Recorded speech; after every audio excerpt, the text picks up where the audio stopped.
Um, to me, it's strange. Wow, how would I define strange? You can say whatever. Yeah. Strange is different, but I like it. Whenever things are different or a little off, I thought about that on the way here. I wonder what my parents would think that I'm in a festival called Strange. And I just know that I like it. That's all I know.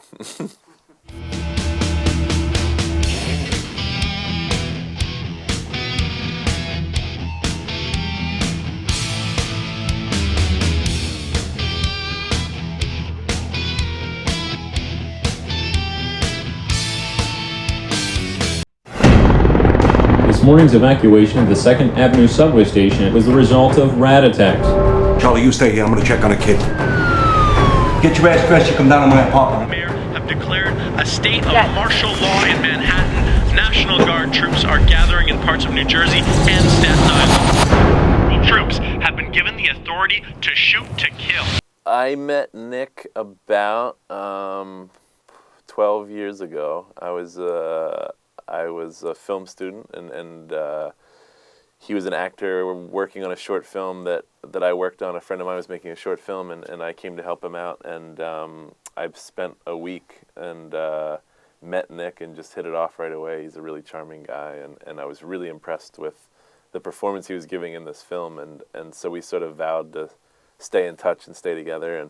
And at some point we got back to New York, and I went back to class, and he sent me a script that he had written that was based on the shoot that we had just done.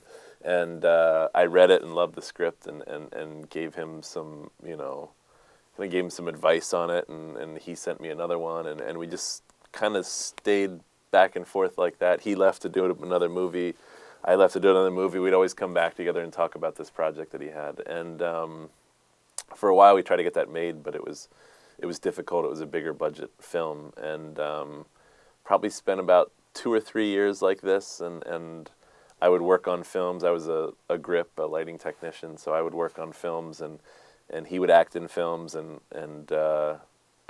but he was always, I think, didn't like the parts he was playing, and I didn't like the movies I was working on. And at some point we said, let's just go make a movie. We have a camera like this. We have equipment. All of our friends.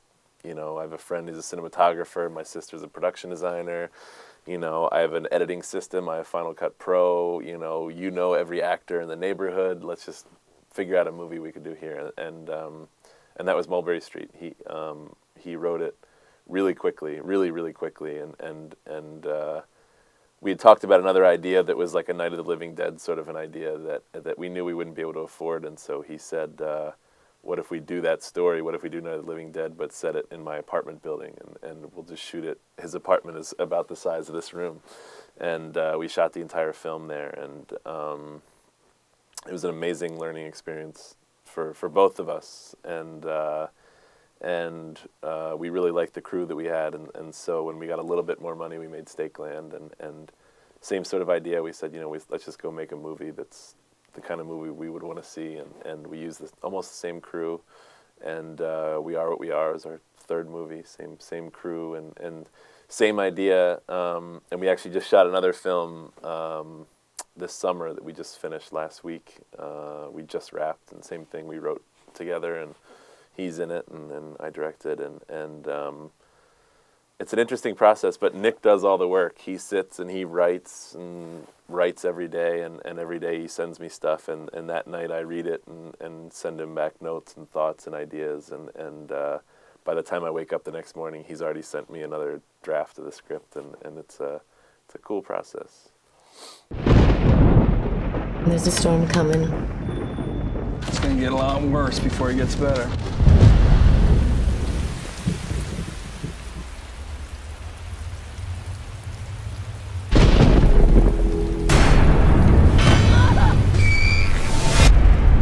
Delaware County is now under a flood warning.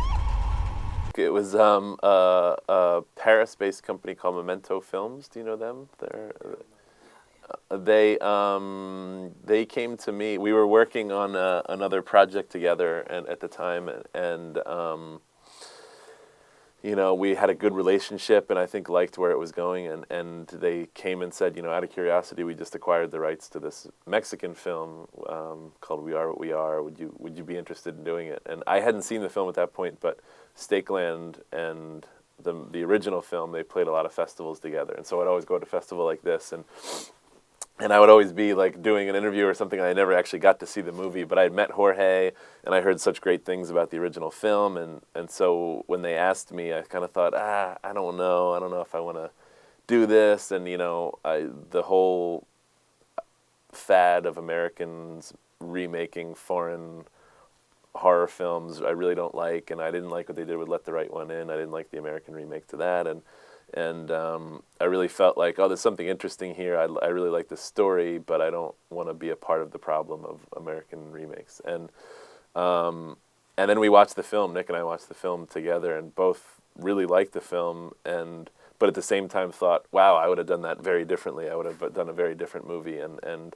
Memento and everyone involved, and even Jorge, the original director, said, go make your own movie. Don't worry about trying to do a strict remake, make your own film out of it. And so then it was kind of a very, very fun challenge to say, we're going to make an original film, but it's going to honor Jorge's film and honor the concept, and we'll be able to send it back to you and say that it's a companion piece to your film, that it's sort of an answer to your film, and hopefully you like it as much as, you like your film. And and he does like it, I think. He says, so I think we did the right thing, I hope. Daddy! Mama's gone. Better place, he calls us. Amen. We will carry on. We've kept our tradition in its purity. We do it the way that we've always done it. Iris is the eldest. It's her responsibility now. You ready for that? That's the way it works. I love horror movies, and I grew up watching them, and when I saw Army of Darkness and the Evil Dead films for the first time, it blew my mind. That was what made me want to make movies, and so I fell in love with movies through horror films, and I still really love horror movies, and I watch every horror film that comes out, and like you guys, I'm sure I'm like disappointed 90% of the time, but you get that one every once in a while that you can sort of jump on and fall in love with, and I still have that going on. So yeah, I think I think there's a lot of people that make horror films because they see them as a way to make money, and they're cheap, and you can sell them, and they do well, and in our case, I think Nick and I are fortunate because we really like horror movies, and we really like making them, and so we feel like, oftentimes I think horror movies are marketed or made for the sort of lowest common denominator or the dumbest audience possible, and I think,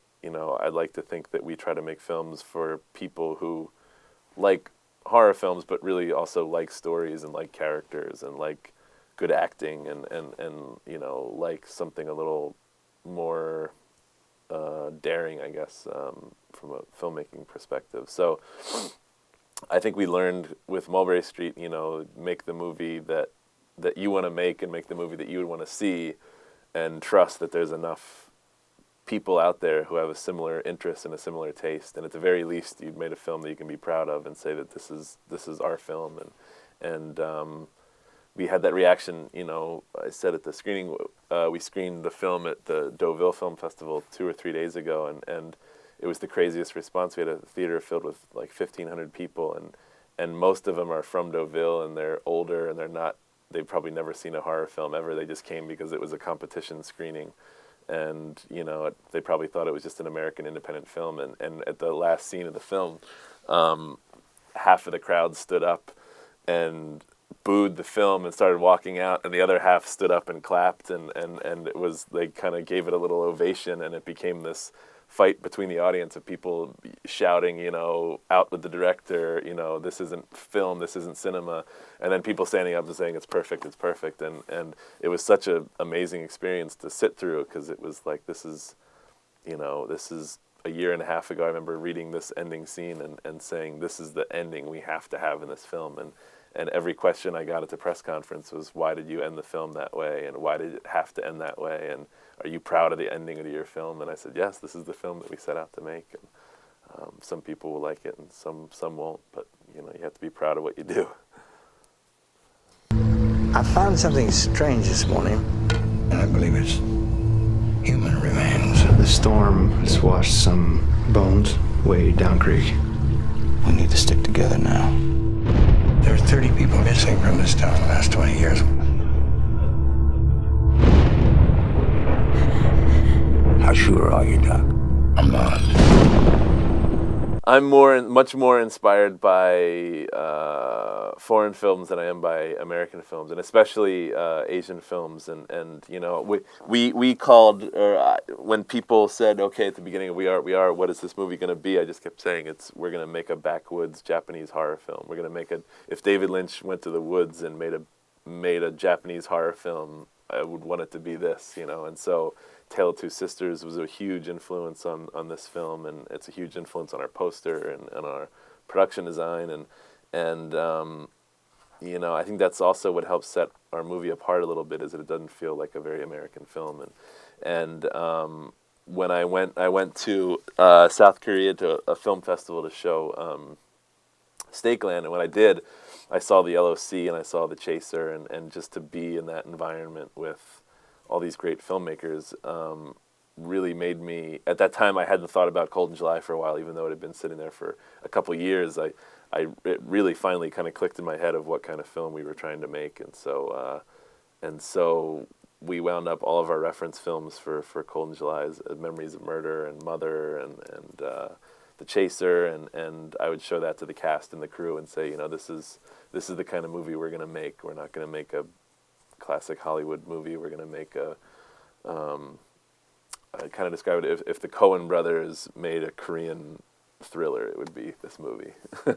Well, I'll see when I see you guys next time. I'll see, is that what we made?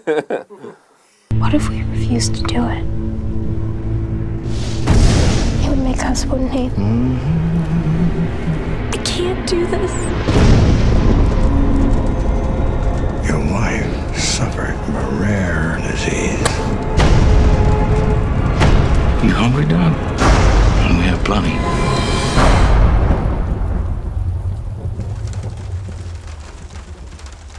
Thank you for the sustenance we receive. They've all been independent productions. They've all been very low budget. The last film, the one that we just wrapped, I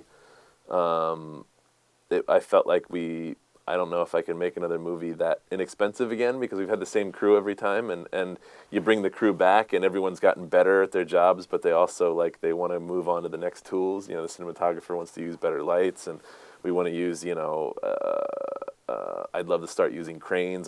So what I look forward to about bigger movies is being able to have more tools to be able to tell a story, and those tools cost money, so obviously you want bigger budgets. I'd love to be able to not jump to the studio system, because the more I read scripts from it or meet people or talk about it, just on the way here I read a script that was sent from a studio, and it's just, the minute you read it, it just feels like it's not coming from anywhere real. It's just coming from somebody that sees dollar signs and sees a movie and sees a trailer and sees a way that they can make this into a marketable film, but it doesn't seem at all like it's coming from a place of someone that has an interesting story to tell or a point of view.